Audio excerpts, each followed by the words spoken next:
السلام علیکم ورحمۃ اللہ نحمدہ ونصلی علی رسولہ الکریم اما بعد فاعوذ باللہ من الشیطان الرجیم بسم اللہ الرحمن الرحیم فاتبعوا ملۃ ابراہیم حنیفا صدق اللہ العظیم۔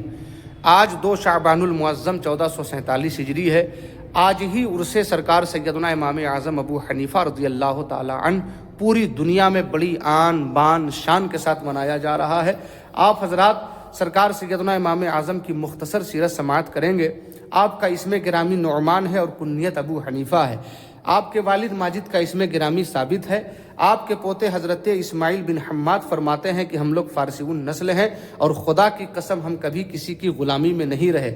اور آگے فرماتے ہیں کہ سرکار امام اعظم ابو حنیفہ کے دادا اپنے 9 مولود بیٹے ثابت کو لے کر حضرت سیدنا مولائے کائنات رضی اللہ تعالیٰ عنہ کی خدمت بابرکت میں حاضر ہوئے۔ حضرت مولائے کائنات نے ان کے لیے اور ان کی اولاد کے لیے برکت کی دعا فرمائی۔ سرکار سیدنا امام اعظم کے بارے میں تمام تذکرہ نگار اس بات پر متفق ہیں کہ آپ کی کنیت ابو حنیفہ تھی۔ اکثر تذکرہ نگار لکھتے ہیں کہ امام اعظم ابو حنیفہ کے صرف ایک بیٹے حماد تھے، ان کے علاوہ آپ کی کوئی اولاد نہ تھی۔ وہ آپ کی کنیت ابو حنیفہ کی چند توجیحات بیان کرتے ہیں۔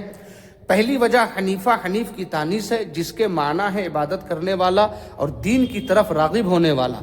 دوسری وجہ آپ کا حلقہ درس اتنا وسیع تھا کہ آپ کے شاگرد اپنے ساتھ قلم اور دوات رکھا کرتے تھے۔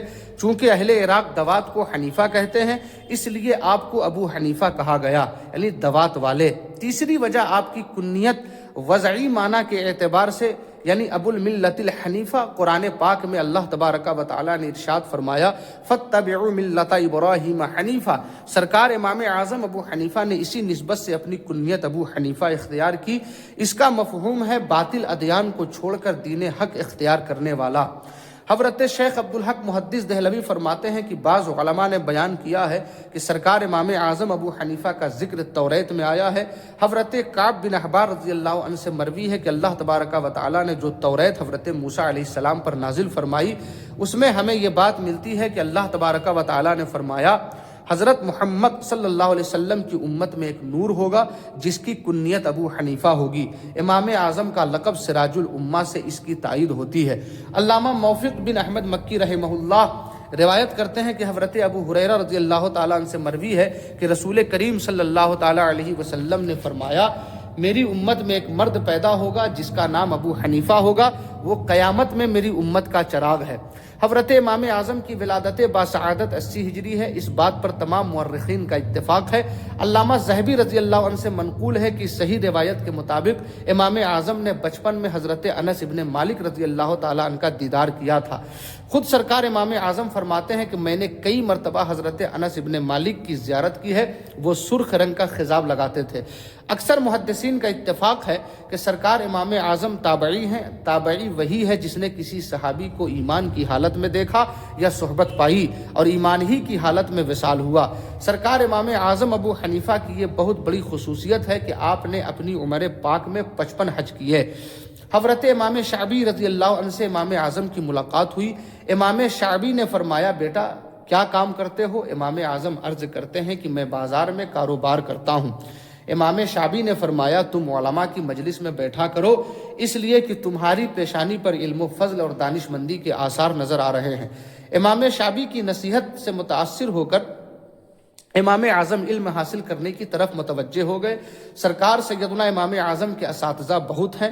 الخیرات الحسان میں علامہ شیخ شہاب الدین احمد بن حجر مکی متوفہ 973 ہجری تحریر فرماتے ہیں کہ صرف تابعین میں 4000 اساتذہ امام اعظم کے ہیں۔ انہی میں ایک حضرت حماد بھی ہیں۔ حضرت امام حماد فرماتے ہیں کہ ابو حنیفہ کی عادت تھی کہ محفل میں جب بھی آتے نہایت خاموش بیٹھتے اور آداب محفل کو ملحوظ خاطر رکھتے ہوئے آہستہ آہستہ مشکل سوالات کرنے لگتے۔ بعض اوقات مجھے ان سوالات کے حل کرنے میں دقت محسوس ہوتی اور مجھے خوف ہوتا کہ اگر ان کے سوالات کا تسلی بخش جواب نہ ملا تو وہ مایوس نہ ہو جائیں۔ پھر ایک وقت ایسا آیا کہ سارے کوفہ کے لوگوں میں ان کی شناخت یعنی پہچان ایک فقیہ کی حیثیت سے ہونے لگی۔ مزید امام حماد فرماتے ہیں کہ وہ بڑے ذہین اور جلدی سمجھنے والے طالب علم تھے۔ مجھے اندازہ تھا کہ ان قریب ایک وقت آنے والا ہے کہ عالم اسلام کے اہل علم و فضل آپ کے علم سے استفادہ کرنے آنے لگیں گے، اور مجھے محسوس ہوا کہ نعمان ایک ایسا آفتاب ہے جس کی روشنی کبھی بجھ نہیں سکتی، اور وہ اسی روشنی سے پوری کائنات کو روشن کر دے گا۔ سرکار امام اعظم نے ایک رات خواب میں دیکھا کہ حضور علیہ الصلوۃ والسلام کی قبر مبارک کھول کر آپ کے جسم اقدس کی ہڈیاں اپنے سینے سے لگا رہے ہیں۔ یہ خواب دیکھ کر آپ پر سخت گھبراہٹ طاری ہو گئی۔ خوابوں کی تعبیر اس وقت کے بہت جلیل القدر تابعی امام محمد بن سیرین سے پوچھی گئی تو انہوں نے فرمایا، اس خواب کا دیکھنے والا حضور کی احادیث اور سنتوں کو دنیا میں پھیلائے گا اور ان سے ایسے مسائل بیان کرے گا جس کی طرف کسی کا ذہن منتقل نہیں ہوا۔ اس اشارہ غیبی سے امام اعظم کو اطمینان اور خوشی حاصل ہوئی، اور اس خواب کی تعبیر اس طرح عملی طور پر سامنے آئی کہ آپ نے سارے عالم کو احادیث نبوی کے معارف سے آگاہ فرمایا اور ایسے مسائل بیان کیے جن سے عقل حیران ہوئی۔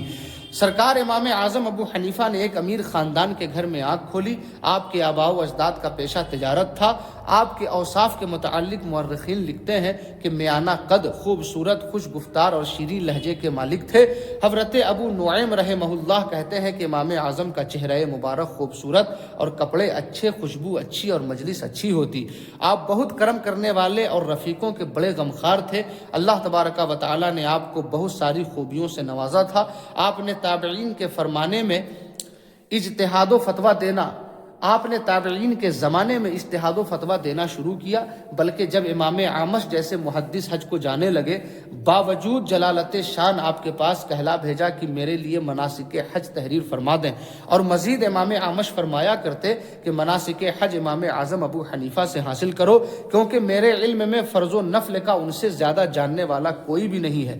اللہ اکبر! میرے امام کی علمی شان یہ ہے کہ امام اعمش جیسے محدث میرے امام کے کمال علمی کی شہادت دے رہے ہیں۔ اللہ تبارک و تعالی نے آپ کو اتنا نوازا کہ جس قدر آپ کے شاگرد ہوئے، آپ کے بعد کسی کے نہ ہوئے۔ ایک شخص نے حضرت سیدنا وکی رحمہ اللہ کے پاس جا کر کہا کہ امام اعظم ابو حنیفہ نے غلطی کی۔ حضرت وکی نے اس کو بہت زور سے ڈانٹا اور فرمایا، جو کوئی ایسی بات کہتا ہے وہ جانور ہے، بلکہ اس سے بھی زیادہ گمراہ ہے۔ وہ کیسے خطا کر سکتے ہیں جن کے پاس امام ابو یوسف و امام محمد جیسے فقیہ ہوں، فلاں فلاں جیسے محدث ہوں، حضرت خواجہ فضیل ابن عیاض اور حضرت داؤد طائی جیسے متقی اور پرہیزگار ہوں، جس کے شاگرد ایسے لوگ ہوں، وہ شخص خطا نہیں کر سکتا، اس لیے کہ اگر بالفرض ان سے کسی بات میں غلطی ہوتی تو یہ لوگ حق کی طرف پلٹا دیتے۔ آپ کا اخلاق و کردار بھی بہت اعلیٰ تھا۔ حضرت عبداللہ ابن مبارک نے حضرت سفیان ثوری سے کہا کہ امام اعظم غیبت کرنے سے کوسوں دور تھے، میں نے کبھی نہیں سنا کہ انہوں نے اپنے کسی مخالف کی غیبت کی ہو۔ حضرت سفیان ثوری نے فرمایا، اللہ کی قسم وہ بہت عقل مند تھے، اپنی نیکیوں پر کوئی ایسا عمل مسلط نہیں کرنا چاہتے تھے جو ان کی نیکیوں کو ضائع کر دے۔ اللہ تبارک و تعالی نے آپ کو سخی بھی بہت بنایا تھا۔ آپ کی سخاوت کا ڈنکا ہر چہار جانب بجتا تھا۔ آپ کی وسیع تجارت کا مقصد محض دولت کمانا نہیں تھا، بلکہ آپ کا مقصد لوگوں کو زیادہ سے زیادہ فائدہ پہنچانا تھا۔ جتنے دوست و احباب ملنے والے تھے، سب کے وظیفے مقرر کر رکھے تھے۔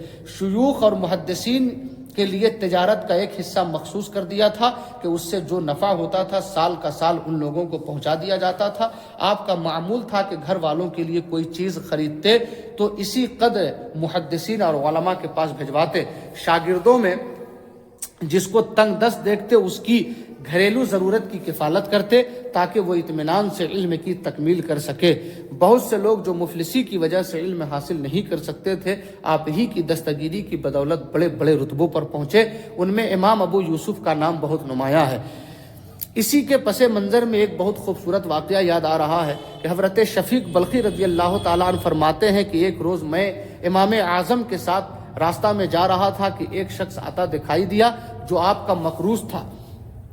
اس نے دور سے آپ کو دیکھ لیا اور منہ چھپا کر دوسری طرف جانے لگا۔ آپ نے اسے دیکھ لیا اور نام لے کر اس کو پکارا، وہ کھڑا ہو گیا۔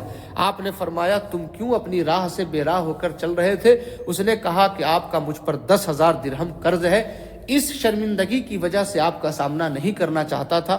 آپ نے فرمایا، سبحان اللہ، میں خدا کو گواہ بنا کر کہتا ہوں کہ میں نے سارا قرض معاف کر دیا۔ تم آئندہ مجھ سے منہ مت چھپانا اور مجھے معاف کر اس خوف سے جو میری جانب سے تیرے دل میں واقع ہوا۔ آپ کے اندر جتنے اوصاف تھے ہر وصف میں تنہا نظر آتے تھے۔ خطیب نے ابن مبارک سے روایت کیا ہے، فرماتے ہیں کہ میں نے کسی شخص کو امام اعظم سے زیادہ عقل مند نہیں دیکھا۔ حضرت علی بن عاصم رحمہ اللہ فرماتے ہیں کہ اگر امام اعظم کی عقل روئے زمین والوں کی عقلوں سے تولی جائے تو ضرور امام اعظم کی عقل راجح ہو۔ یعنی روئے زمین پر جتنے عقل والے ہیں سب کی عقل ایک طرف اور امام اعظم کی عقل ایک طرف۔ عقل سے متعلق چند واقعات آپ حضرات ملاحظہ فرمائیں۔ ایک مرتبہ آپ کی خدمت میں یہ سوال کیا گیا کہ ایک شخص کی بیوی سیڑھی پر کھڑی ہے، اس کے شوہر نے جھگڑے کے دوران اس سے کہا کہ اگر تو اوپر چڑھی تو تجھے طلاق ہے اور اگر نیچے اتری تو تجھے طلاق ہے، تو آپ فرمائیے کہ اس مسئلہ کا کیا حل ہو سکتا ہے؟ آپ نے فرمایا اس عورت سمیت سیڑھی اٹھا لی جائے اور زمین پر رکھ دی جائے، اب عورت جہاں چاہے چلے پھرے، طلاق نہ ہوگی۔ دوسرا واقعہ بھی کتابوں میں مذکور ہے۔ حدیث پاک میں آیا ہے کہ کعبۃ اللہ پر جب پہلی نظر پڑے تو جو دعا مانگی جائے وہ قبول ہوتی ہے۔ اس موقع پر ہر شخص یہ سوچتا ہے کہ پہلے کون سی دعا مانگے اور کس دعا کو دوسری دعاؤں پر فوقیت دیں۔ سرکار امام اعظم نے اپنی بے مثل ذہانت سے اس مسئلہ کا بھی نہایت شاندار حل بتایا ہے۔ جب امام اعظم پہلی بار بیت اللہ شریف کی حاضری کے لیے گئے اور آپ کی پہلی نظر کعبہ شریف پر پڑی تو آپ نے یہ دعا مانگی، اے اللہ مجھے مستجاب الدعوات بنا دے، یعنی میں جو بھی دعا کروں وہ قبول ہو جائے۔ سرکار امام اعظم نے جن شخصیات سے اکتساب فیض کیا ان شخصیات میں دو نام بڑے نمایاں ہیں، ایک حضرت سیدنا امام باقر، دوسرے سیدنا امام جعفر صادق رضی اللہ تعالی عنہما۔ ایک مرتبہ سرکار امام اعظم حضرت سیدنا امام باقر کی خدمت اقدس میں حاضر ہوئے تو سیدنا امام باقر نے فرمایا، اے ابو حنیفہ ہم سے کچھ پوچھیے۔ آپ نے چند سوالات کیے، پھر اجازت لے کر وہاں سے رخصت ہوئے تو سیدنا امام باقر نے فرمایا، ابو حنیفہ کے پاس ظاہری علوم کے خزانے ہیں اور ہمارے پاس باطنی و روحانی علوم کے ذخائر ہیں۔ حضرت امام ابن عبد البر لکھتے ہیں کہ ایک مرتبہ جب امام اعظم امام باقر سے علمی گفتگو کر کے رخصت ہوئے تو امام باقر نے فرمایا، ابو حنیفہ کا طریقہ اور انداز کتنا اچھا ہے اور ان کی فقہ کتنی زیادہ ہے۔ ایک مرتبہ ایسا بھی ہوا کہ سیدنا امام باقر سے سرکار امام اعظم کی گفتگو سے خوش ہوئے اور آپ کی پیشانی کو چوما اور اپنے سینے سے لگایا۔ ایک مرتبہ سیدنا امام جعفر صادق رضی اللہ تعالی عنہ نے فرمایا، یعنی سرکار امام اعظم نے امام جعفر صادق سے بھی اکتساب فیض فرمایا ہے۔ حضرت سیدنا امام جعفر صادق نے امام اعظم سے دریافت فرمایا، عقل مند کون ہے؟ حضرت امام اعظم نے عرض کیا، جو خیر و شر میں تمیز کر سکے۔ حضرت سیدنا امام جعفر صادق نے فرمایا، یہ تمیز تو چوپائیوں میں بھی ہے کہ جو اس کو مارتا یا پیار کرتا ہے اس کو خوب پہچانتا ہے۔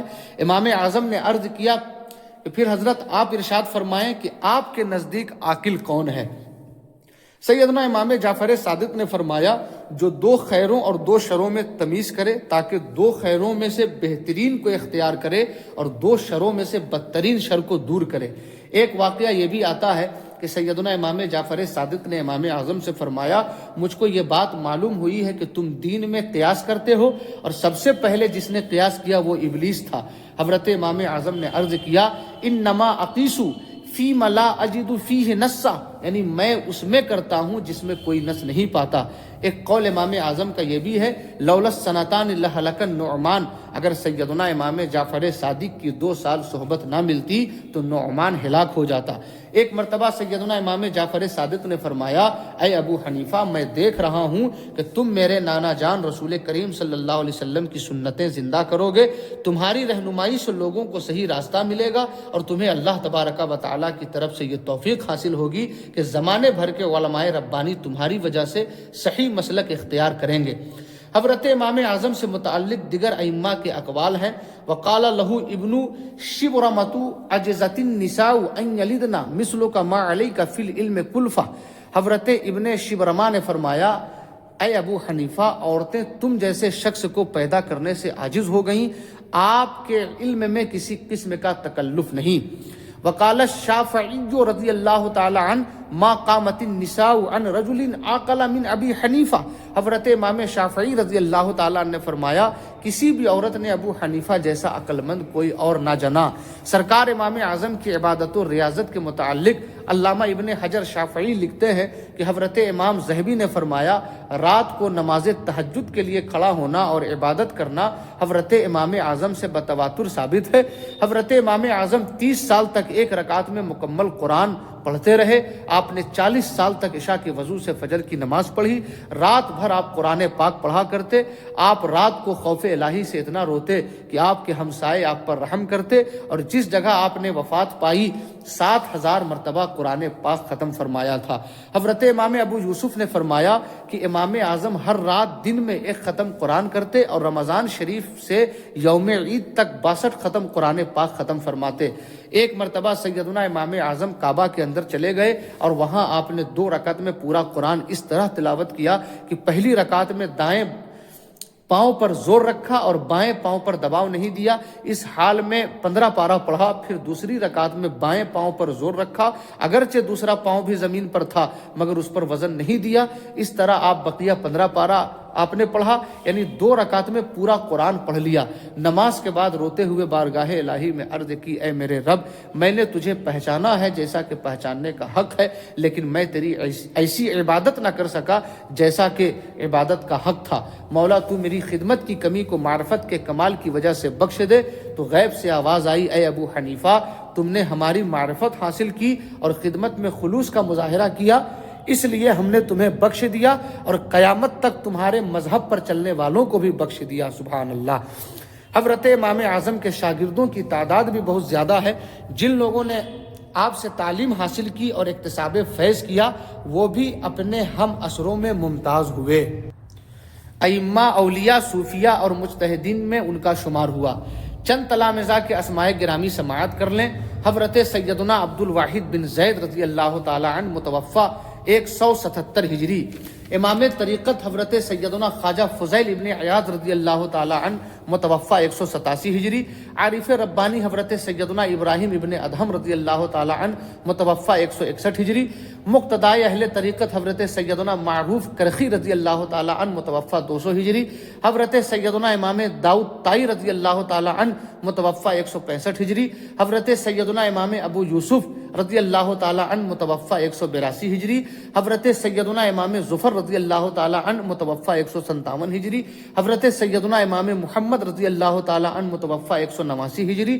حضرت سیدنا عبداللہ ابن مبارک رضی اللہ تعالی عنہ متوفی 181 ہجری. حضرت سیدنا بشر حافی رضی اللہ تعالی عنہ متوفی 227 ہجری. حضرت سیدنا شفیق بلخی رضی اللہ تعالی عنہ متوفی 194 ہجری.